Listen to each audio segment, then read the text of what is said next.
अस्सलाम वालेकुम dear student. आज हमारे पास टॉपिक है रेजोनेंस के रेजोनेंस क्या है इसको समझते हैं।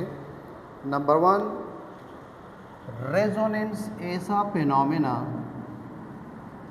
रेजोनेंस जिसमें हम दो या दो से ज़्यादा स्ट्रक्चर बनाते हैं किस चीज़ के लिए कि हमें डीलोकलाइज इलेक्ट्रॉन की पोजीशन मालूम हो कि वो इस वक्त कहाँ पर मौजूद है। तो इनको डिफाइन करते हैं the phenomenon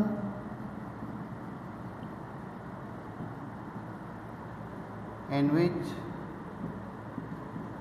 two or more than two structure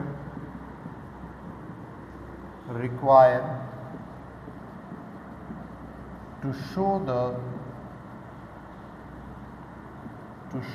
the position of delocalized electron.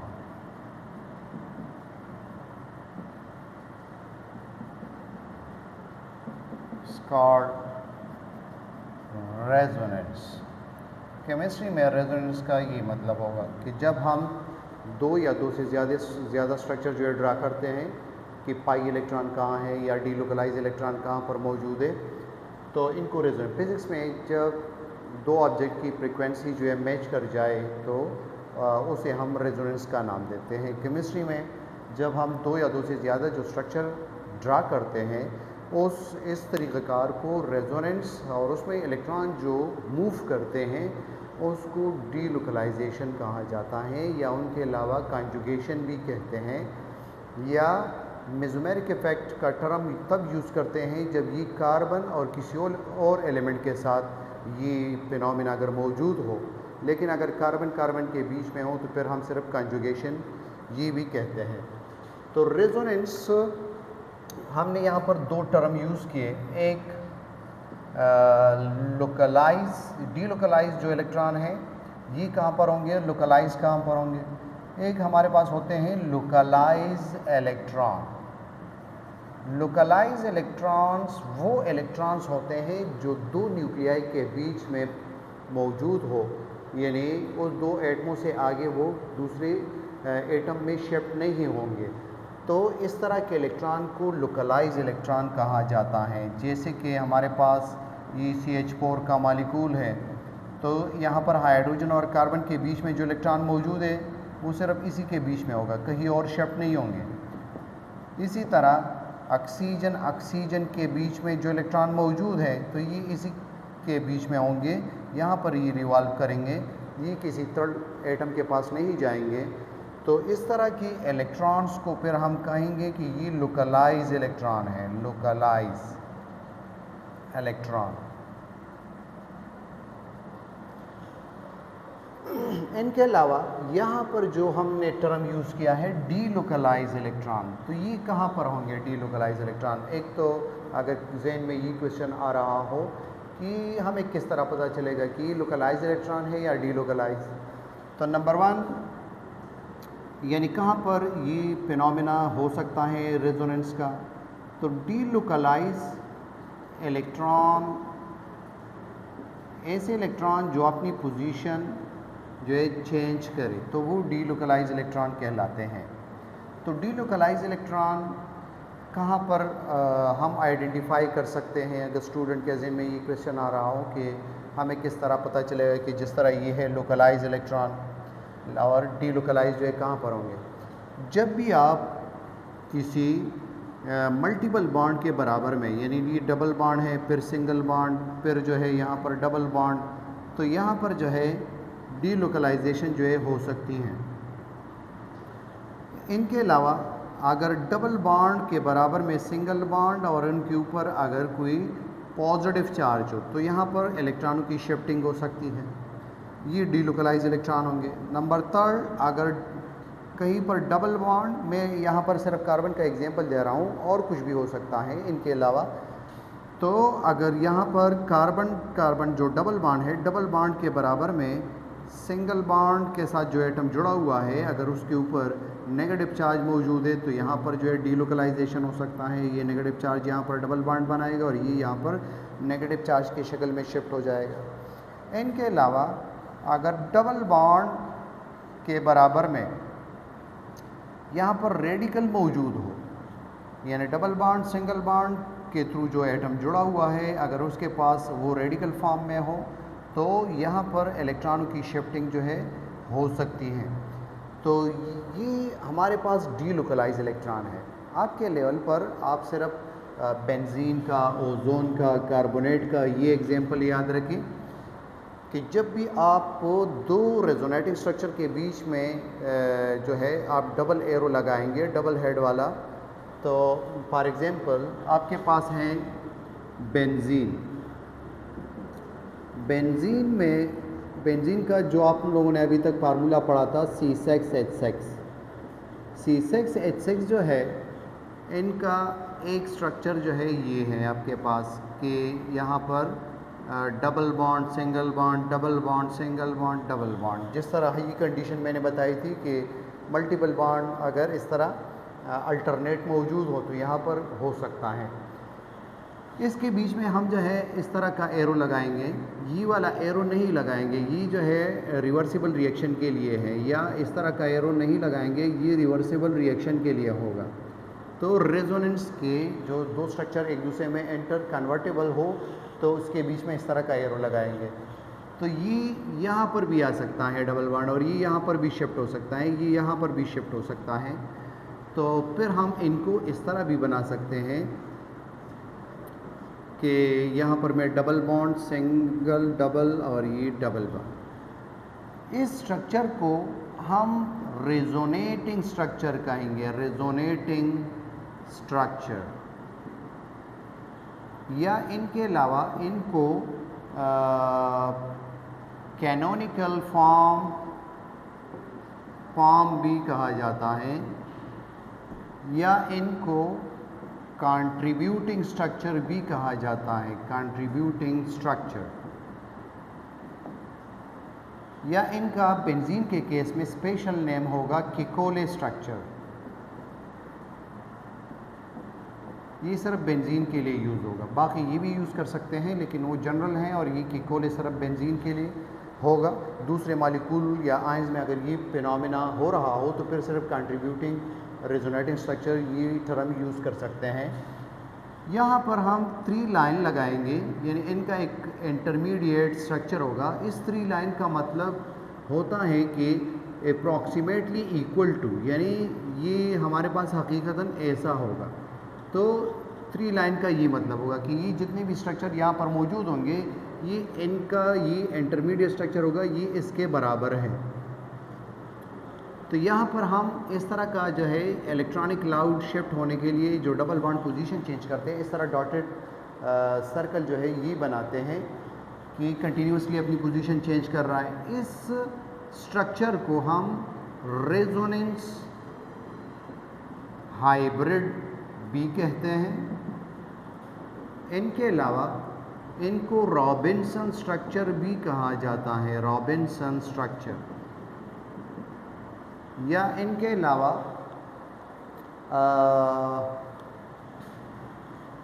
और ये जो सर्कल है इसको हम रॉबिन्सन सर्कल कहेंगे, रॉबिन्सन सर्कल। अच्छा, हम एक्सपेरिमेंटली क्या एविडेंस दे सकते हैं कि वाकई ये फिनोमेना जो है होता है कि ये इलेक्ट्रॉन जो है इनकी शिफ्टिंग होती है। तो हम एक्सपेरिमेंटल एविडेंस ये दे सकते हैं कि नॉर्मली कार्बन कार्बन के बीच में जो सिंगल बॉन्ड होता है उनका 154 पिकोमीटर जो है ये डिस्टेंस होता है, और कार्बन कार्बन डबल बॉन्ड के बीच में जो है ये 134 पिकोमीटर ये डिस्टेंस होगा, ये बॉन्ड लेंथ है। और कार्बन कार्बन ट्रिपल बॉन्ड जो है ये 120 पिकोमीटर ये डिस्टेंस है। लेकिन अगर हम बेंजीन को देखें तो इसमें डबल बॉन्ड सिंगल बॉन्ड तो मौजूद है, लेकिन हमें ना 154 सिंगल बॉन्ड का रिज़ल्ट मिल रहा है और ना डबल बॉन्ड का रिज़ल्ट मिल रहा है, बल्कि बेंजीन में जो है 139 0.7 पिकोमीटर, ये वैल्यू याद रखिए, हमें एवरेज ये रिज़ल्ट बॉन्ड लेंथ जो है ये मिलता है। तो इसका मतलब कि डबल बॉन्ड कंटिन्यूसली रिवॉल्व कर रहा है, अंदर शिफ्ट हो रहा है, तो हमें न 154 का रिज़ल्ट मिल रहा है और न 134 का रिज़ल्ट मिल रहा है। तो हमारे पास आप ये एग्जांपल याद रख सकते हैं। इनके अलावा हम इनको इस तरह भी ड्रा कर सकते हैं। एक और साइंटिस्ट है डिवार, तो उनके मुताबिक बेंजीन जो है, लेकिन ये ज़्यादा एक्सेप्टेबल है इस स्ट्रक्चर के निस्बत कि बेंजीन जो है इसमें 2 बॉन्ड यहाँ पर होंगे और एक यहाँ पर, और ये इस तरह जो है आप फिर शिफ्ट कर दें कि ये बॉन्ड जो है हम यहाँ पर बना दें और यहाँ पर 2 बॉन्ड बना दें, फिर जो है आप एक और स्ट्रक्चर बना दें बेंजीन का और इसमें ये शो कर दें कि ये जो बॉन्ड है आप यहाँ पर इस तरह बना दें इनके बीच में, और यहाँ पर जो है डबल बॉन्ड ये बना दें। लेकिन ये जो है इतनी ज़्यादा स्टेबल नहीं है, इसमें बॉन्ड लेंथ जो है ज़्यादा है और इसमें ये बॉन्ड लेंथ जो है कम है उनके निस्बत। तो ये इनका जो है ज़्यादा ये स्ट्रक्चर ज़्यादा एक्सेप्टेबल है, ये ज़्यादा स्टेबल है इसके निस्बत। इनको केकोले स्ट्रक्चर और इनको डिवार स्ट्रक्चर कहा जाता है। और इनके लास्ट में आप इस तरह का स्ट्रक्चर बना सकते हैं, या आप ये पाइप स्ट्रक्चर ड्रा करें और लास्ट में जो है आप इस तरह का ये स्ट्रक्चर बना दें। लेकिन इनको डिवार्स स्ट्रक्चर या रेजोनेटिंग स्ट्रक्चर कहा जाता है इसे। और ये 3 लाइन का मैंने बताया कि ये तीनों जो है जितने भी यहाँ पर स्ट्रक्चर रेजोनेटिंग स्ट्रक्चर मौजूद हो, ये इक्वल है इस चीज़ के। ये रेजोनेंस हाइब्रिड जो इंटरमीडिएट जो स्ट्रक्चर हम बनाते हैं उनको रेजोनेंस हाइब्रिड कहा जाता है। फिर हम इस तरह बनाएंगे। अगर इनके अलावा हम और एग्जांपल ले लें तो हम कार्बोनेट का एग्जांपल ले सकते हैं।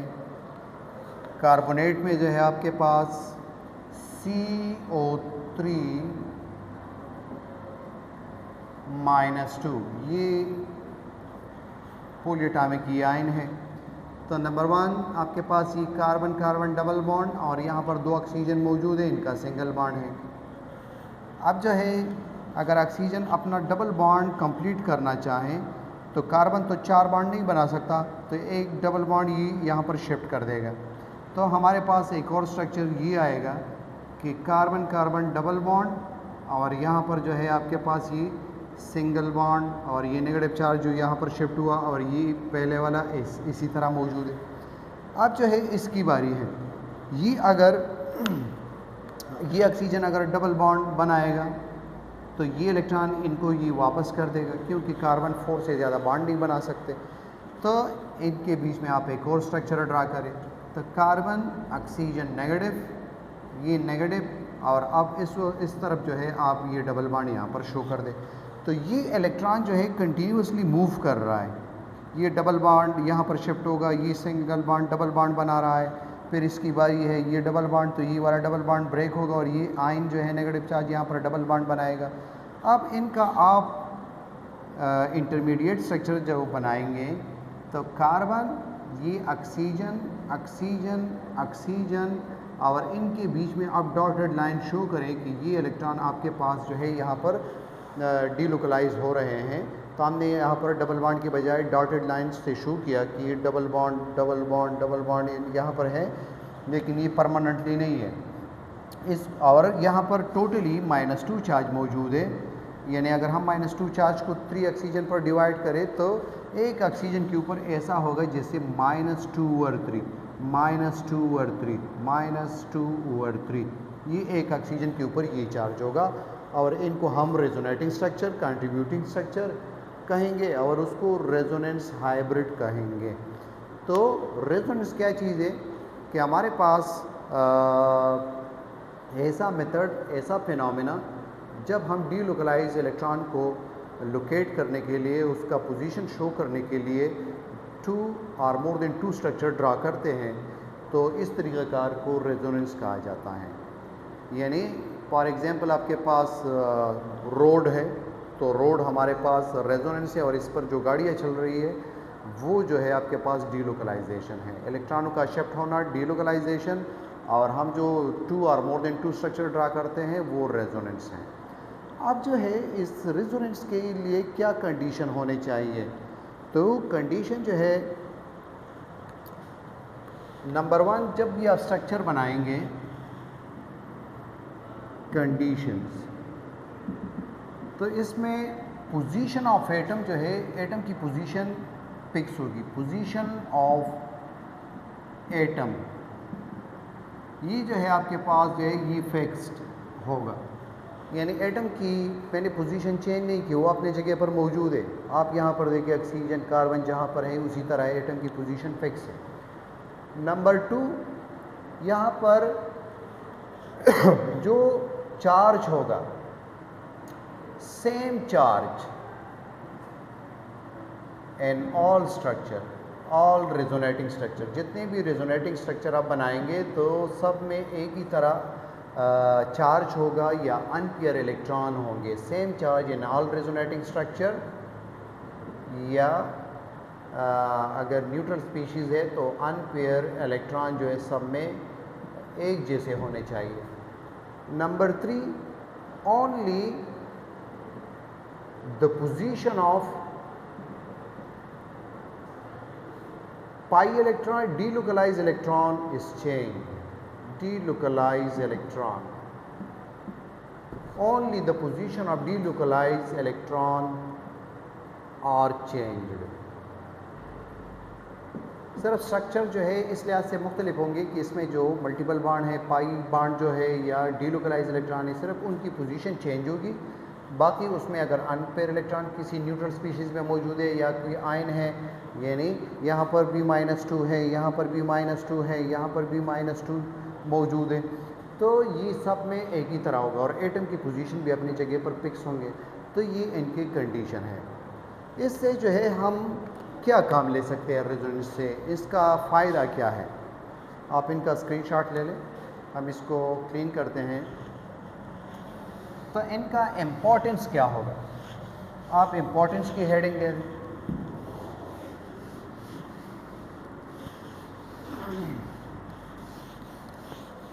नंबर 1, जैसे हमने टॉपिक में जिक्र किया कि एक तो हम इससे बॉन्ड लेंथ जो है उनको एक्सप्लेन कर सकते हैं, यानी अगर रेजोनेंस का फिनोमेना नहीं होता तो हम बेंजीन के बॉन्ड लेंथ को कार्बन कार्बन के बीच में जो है उसको एक्सप्लेन नहीं कर सकते थे। इम्पोर्टेंस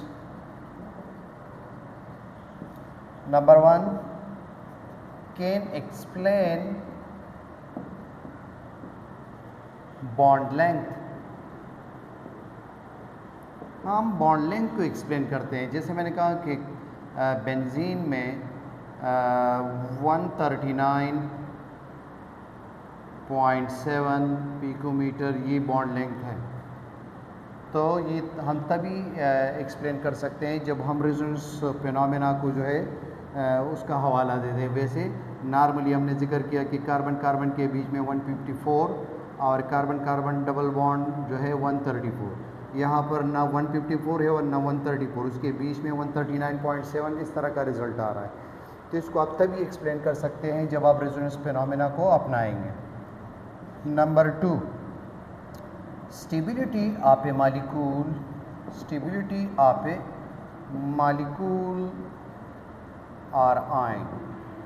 हमारे पास जो मॉलिक्यूल या आयन होते हैं उनकी स्टेबिलिटी को हम रेजोनेंस के थ्रू एक्सप्लेन कर सकते हैं, क्योंकि रिएक्शन आपके पास इलेक्ट्रॉनों की वजह से होते हैं और जब इलेक्ट्रॉन अवेलेबल ना हो, वो डीलोकलाइज हो, जगह शिफ्ट कर रहे हो, तो वो रिएक्शन के लिए अवेलेबल नहीं होंगे, तो वो आयन या मॉलिक्यूल ज़्यादा स्टेबल होगा। तो इनसे हम स्टेबिलिटी मॉलिक्यूल या आयन का वो हम एक्सप्लेन कर सकते हैं। इनके अलावा इसके थ्रू जो है स्ट्रेंथ ऑफ एसिडिटी और बेसिसिटी,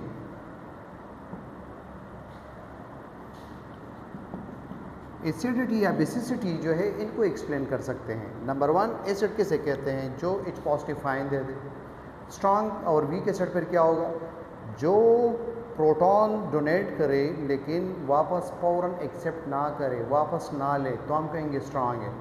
लेकिन अगर वो प्रोटॉन देते हैं लेकिन फ़ौरन वापस कैप्चर कर लेता है तो हम कहेंगे कि वीक है।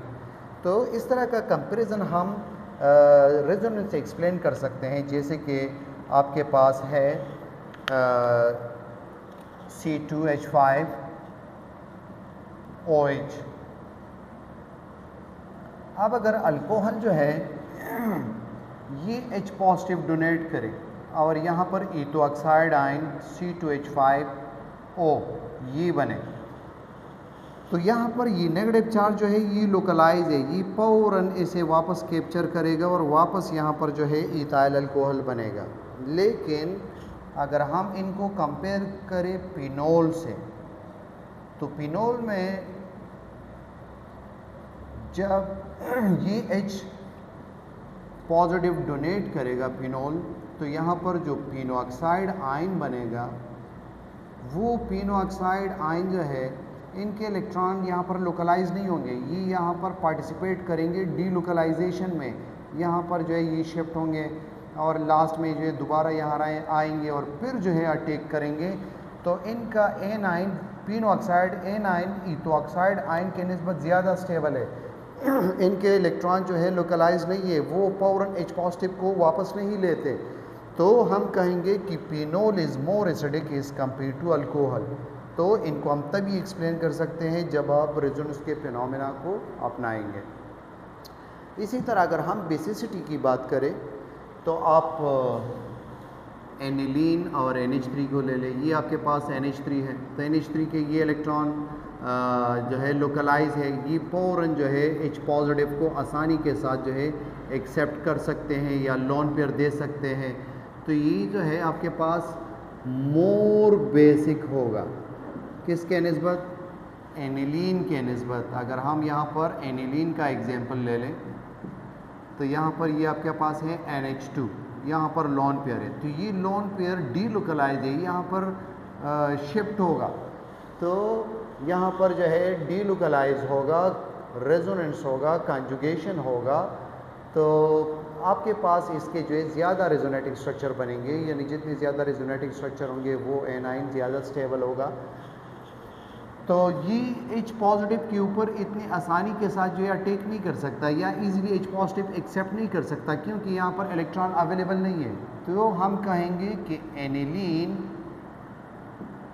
एनिलीन जो है लेस बेसिक, ये इजीली H पॉजिटिव एक्सेप्ट नहीं कर सकते। और NH3 जो है इससे ज़्यादा स्ट्रॉन्ग बेसिक है, वो तेज़ी के साथ H पॉजिटिव को गेन कर रहा है। तो इनको हमने रेजोनेंस से एक्सप्लेन किया। इनके अलावा नंबर 4 आप इससे जो है डायरेक्टिव इफेक्ट या इनके अलावा ओरिएंटेशन इफेक्ट भी कहते हैं, ओरिएंटेशन इफेक्ट।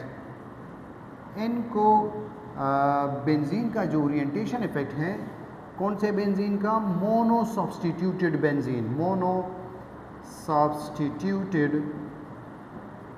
बेंजीन। ये जो है यानी अगर इसका क्या मतलब है कि बेंजीन में अगर पहले से एक ग्रुप जो है लगा हुआ हो, जैसे ये बेंजीन रिंग है और यहाँ पर जो है मैं OH शो कर दूँ तो ये फिनोल बन गया। अब ये मोनो सब्स्टिट्यूटेड बेंजीन जो है, इसमें आप जब रेजोनेंस के थ्रू एक्सप्लेन करेंगे तो तभी आपको ये पता चलेगा कि न्यू इनकमिंग ग्रुप जो है, फॉर एग्जांपल आपके पास CH3 पॉजिटिव या और कुछ जो भी है, कोई केटाइन है, ये R2 पोजीशन पर आएगा, मेटा पोजीशन पर आएगा या पैरा पोजीशन पर आएगा, ये ग्रुप डिसाइड करेगा। और इस ग्रुप से जब हम इनको एक्सप्लेन करेंगे तो हम रेजोनेंस का सहारा लेंगे कि यहाँ पर इलेक्ट्रॉनों की डीलोकलाइजेशन होगी और यहाँ पर जो है आपके पास नेगेटिव चार्ज की जो है टेंडेंसी ज़्यादा होगी आर्थो और पैरा पर, तो पॉजिटिव आयन का इम्कान ये होगा कि ज़्यादातर आर्थो पैरा पर आ जाए। तो इस ग्रुप से फिर हम एक्सप्लेन करेंगे कि इलेक्ट्रॉन डोनेटिंग है या इलेक्ट्रॉन ड्राइंग ग्रुप है। लेकिन आप सिर्फ इस पॉइंट को याद रखें कि बेंजीन जो मोनो सब्स्टिट्यूटेड हो, जिस पर ऑलरेडी कोई ग्रुप लगा हुआ हो, एटम हो या ग्रुप ऑफ एटम। तो जो सेकंड ग्रुप आएगा उसकी पोजीशन असाइन करने के लिए ये रेजोनेंस का फिनोमेना से जो है हम एक्सप्लेन करते हैं कि किस पोजीशन के ऊपर लगेगा। और इस तरीक़ाकार को हम डायरेक्टिव इफ़ेक्ट या ओरिएंटेशन इफ़ेक्ट कहते हैं कि पहले से जो ग्रुप लगा हुआ है वो दूसरी जो सेकंड ग्रुप रिंग में दाखिल होगा तो ये पहले वाला ग्रुप डिसाइड करेगा कि आर्थो पोजीशन पर आएगा, मेटा पर आएगा, पैरा पोजीशन पर आएगा। तो इनको हम रेजोनेंस के थ्रू एक्सप्लेन करते हैं। तो ये था हमारे पास रेजोनेंस का इम्पोर्टेंस, जिससे हम बॉन्ड लेंथ एक्सप्लेन करते हैं, मालिक्यूल आयन का स्टेबिलिटी एक्सप्लेन करते हैं, एसिड और बेसिक नेचर कौन सा स्ट्रांग है कौन सा वीक, इसको एक्सप्लेन कर सकते हैं। बेंजीन का जो है डायरेक्टिव या ओरिएंटेशन इफ़ेक्ट, इनको एक्सप्लेन कर दे। डायरेक्टिव इफ़ेक्ट कि दूसरे इनकमिंग इलेक्ट्रॉन को पोजीशन असाइन करना कि इस जगह पर जो है आपको खड़ा होना है, तो इनको डायरेक्टिव इफ़ेक्ट कहा जाता है। तो ये इनको हम जो है इस प्रोसेस से इस फिनोमेना से हम एक्सप्लेन करते हैं। तो ये था हमारे पास रेजोनेंस और उनके लिए जो कंडीशन रिक्वायर्ड थे और उनके अलावा जो इनका इम्पोर्टेंस है। तो इंशाल्लाह मिलते हैं अगले लेक्चर में। Thank you.